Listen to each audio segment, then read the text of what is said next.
సపో ఇంట్లో అయితే అన్నము లప్ప లప్ప తింటావు కదనే, అదే దావతికి పోతే ఎట్లా తింటావు ఒకసారి అందరికి చూపెట్టవే ఒకసారి. చూపెడతా. దావత పోతే ఎట్లా పోతారంటే ఎట్లా తింటా అంటే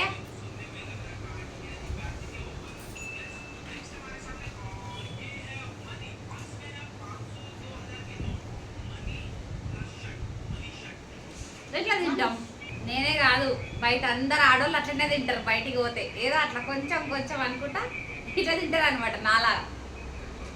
అందుకే ఆడవాళ్ళు మీకు జోహార్లు. ఫ్రెండ్స్, ఈరోజు మా ఇంట్లో ఆలుగడ్డ కూర. అందుకే చూసావా మా స్వప్న ఒక్కొక్క మెతుకు తినాలన్నా వద్దా అని తింటా ఉంది. అదే మటన్ అయితే అదే మటనో చికెనో చేపలు అయితే లప్ప లప్ప తింటుంది. నాకు కూడా చెప్పుడు తింటుంది. అవో నువ్వు తిననే తినవు తీయ, నీకు నోట్లకే పోదు.